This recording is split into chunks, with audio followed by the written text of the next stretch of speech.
का विकास मार्ग प्रशस्त होगा। इस परियोजना के निर्माण हेतु 100 मीटर चौड़ाई में भू अर्जन होगा। यह 6 लेन सड़क निर्माण की परियोजना होगी। इस पर वाहनों की गति भी 120 किलोमीटर प्रति घंटा तक का डिजाइन किया जा रहा है। 3.5-3 घंटा में कहीं से कहीं तक आगे। हरित क्षेत्र मार्ग रेखन पर 4 lane Mokama Munger high speed corridor का निर्माण। इस पथ की कुल लंबाई 81 किलोमीटर होगी। इस परियोजना का कुल लागत 4538 करोड़। इस परियोजना हेतु 60 मीटर की चौड़ाई में भू अर्जन किया जाएगा एवं इसके साथ रक्सौल हल्दिया के 14 किलोमीटर संयुक्त भाग में 100 मीटर की चौड़ाई। रक्सौल हल्दिया। इस परियोजना अंतर्गत 4 आरओबी, 2 बृहद पुल, 8 लघु पुल, 30 VUP का निर्माण किया जाएगा। हरित क्षेत्र मार्ग रेखन पर Sahebganj Areraj high speed corridor का निर्माण। इस परियोजना के कुल लागत 1446.86 करोड़। इस परियोजना अंतर्गत 45 मीटर की चौड़ाई में भू अर्जन किया गया है। पेव शोल्डर सहित 4 लेन वाले इस परियोजना अंतर्गत 12 लघु पुल, 2 VUP एवं 3 इंटरचेंज का निर्माण किया गया है। हरित क्षेत्र मार्ग रेखन पर अरेरे बेतिया का निर्माण। इस परियोजना का लागत 1700 करोड़। इस परियोजना पर 45 मीटर की चौड़ाई पर भू अर्जन किया जाएगा। हरित क्षेत्र मार्ग रेखन कोन्हवा से मकेर तक का सड़क निर्माण। इस परियोजना पर 45 मीटर चौड़ाई में भू अर्जन किया जाएगा और परियोजना पर 457.7 करोड़ रुपया खर्च आएगा।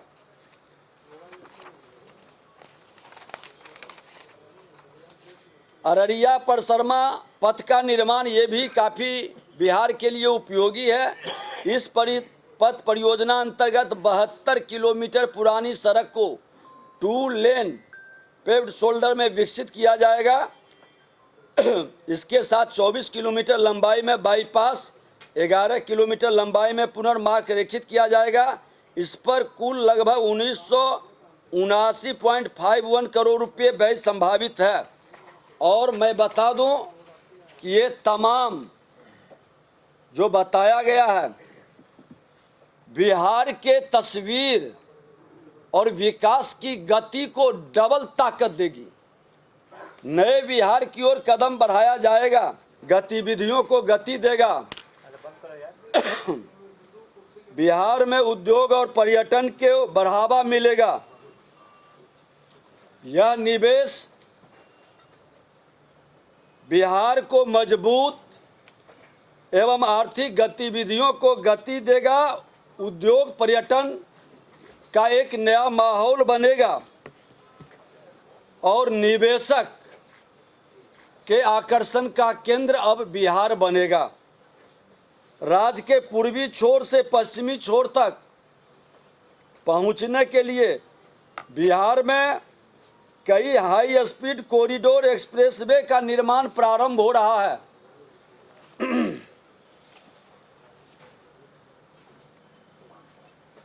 राज्य के किसी भी कोने से राजधानी पहुंचने के लिए बिहार के मुख्यमंत्री जी 5 घंटे का जो संकल्प लिए थे वह साकार हम लोग करने जा रहे हैं। लगभग किसी भी कोने से 5 घंटे में पटना राजधानी पहुंच रहा है और अब इसको हम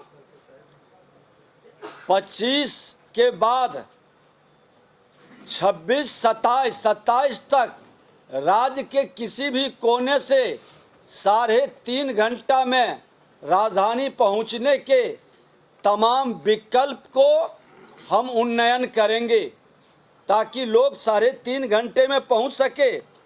आपको मैं बता दूं कि इस क्रम में पटना पूर्णिया एक्सप्रेसवे, गोरखपुर सिल्लीगुड़ी एक्सप्रेसवे के निर्माण हेतु मार्ग रेखन की स्वीकृति प्रदान कर दी गई है। ये बड़ी खबर है कि मार्ग रेखन की स्वीकृति प्रदान कर दी गई है। इसके साथ रक्सौल हल्दिया एक्सप्रेसवे की स्वीकृति भी अगले माह तक प्राप्त हो जाएगी। केंद्रीय बजट भाषण में घोषित बक्सर भागलपुर भाया लखीसराय एक्सप्रेसवे के निर्माण हेतु भी विस्तृत परियोजना प्रतिवेदन तैयार करने की कार्रवाई आरंभ हो चुकी है और शीघ्र ही इस एक्सप्रेसवे को डीपीआर तैयार कर लिया जाएगा। वर्तमान में राज्य के अंतर्गत 662 किलोमीटर एक्सप्रेसवे की निर्माण की 2 परियोजनाओं पर भू अर्जन का कार्य प्रगति पर है।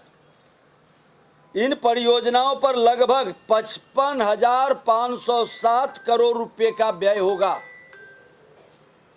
55,507 रुपये का करोड़ रुपए का व्यय होगा।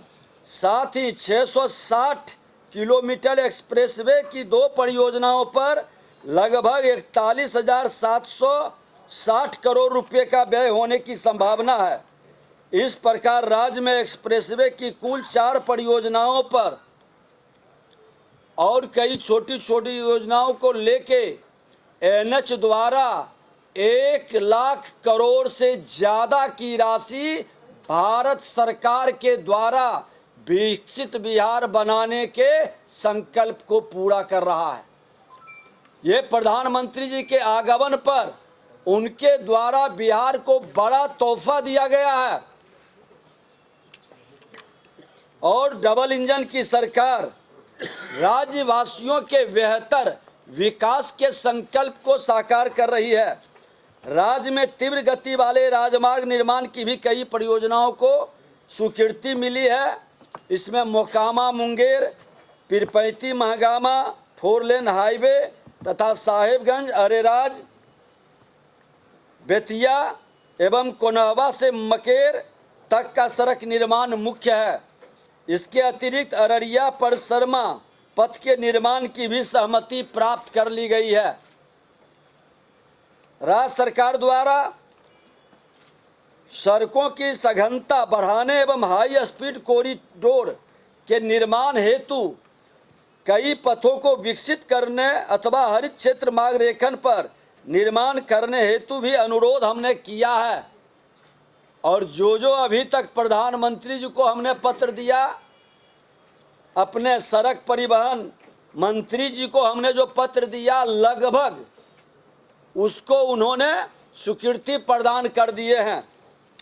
और अब जो हमने अनुरोध किया है पशुपतिनाथ बैजनाथ कॉरिडोर तथा नारायणी गंगा कॉरिडोर प्रमुख है और उम्मीद है कि प्रधानमंत्री जी बिहार के प्रति अपनी सजगता को निश्चित तौर पर गंभीरता से ले रहे हैं।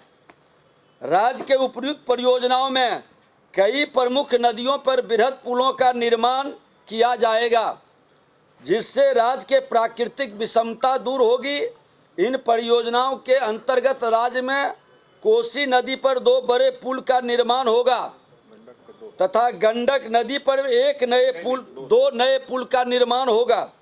राज्य सरकार द्वारा भारत से गंगा नदी पर नारायणी गंगा कॉरिडोर में सिताब दियारा के पास एक नए पुल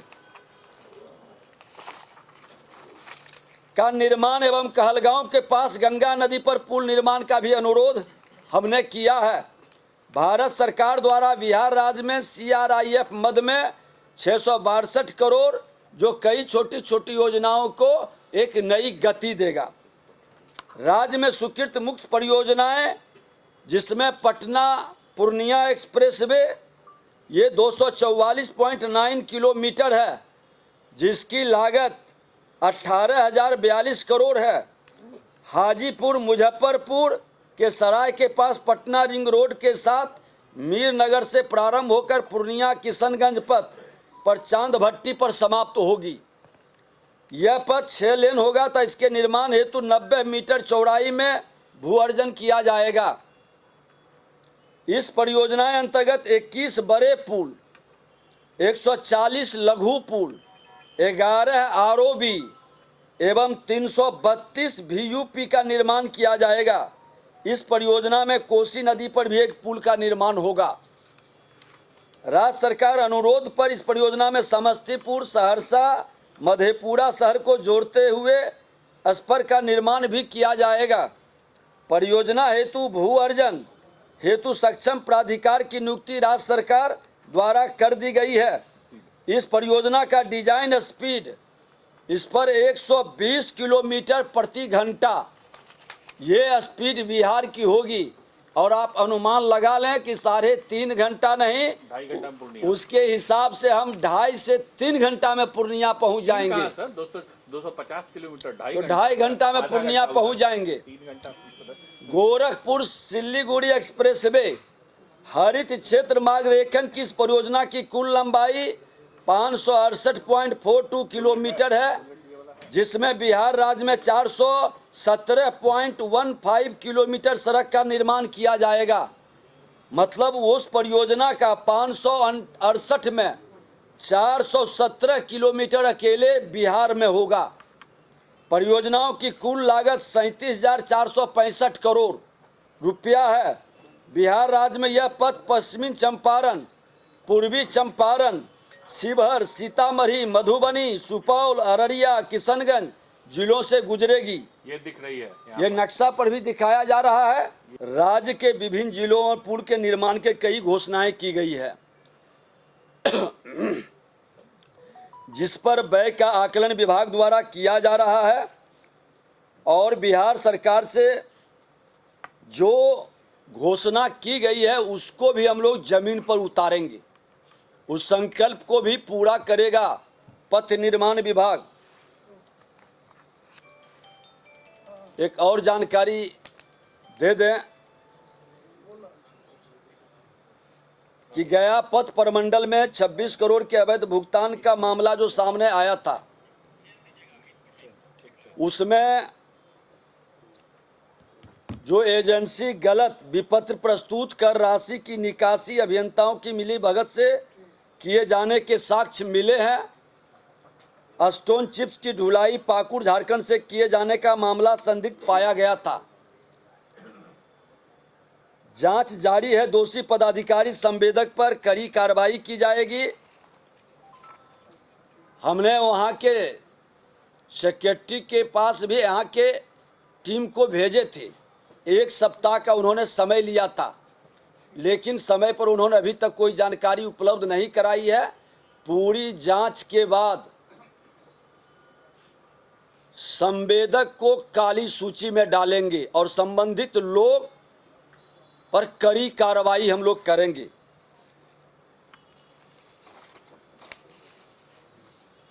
कि श्रद्धालुओं के सुगम यातायात हेतु पथ में बालू बिछाव नियमित रूप से जल छिड़काव के कार्य में कई शिकायतें मिली थी और शिकायतों को गंभीरता पूर्वक लेकर के मुख्यालय से टीम भेजकर हमने जांच कराई थी।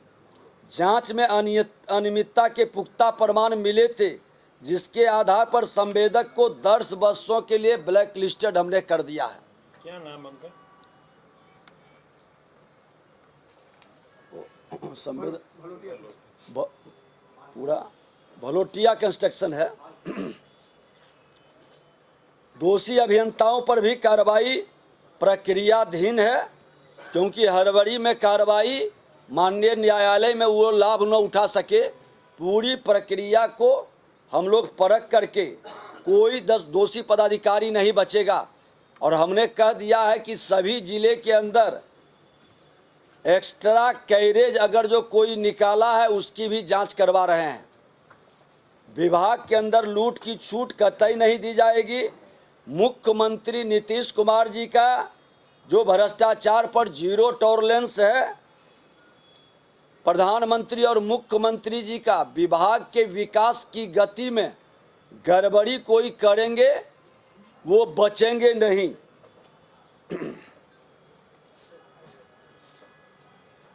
विभाग के अंदर भी बेहतर पारदर्शिता के साथ काम किया जा रहा है। हम लोग चाह रहे हैं कि पत्थर की कमी थोड़ा महसूस हो रही है और पत्थर की कमी हम लोग कैसे दूर करें, इस पर भी हम लोग गंभीरता से माननीय मुख्यमंत्री जी के नेतृत्व में आगे विचार करेंगे। बहुत बहुत धन्यवाद।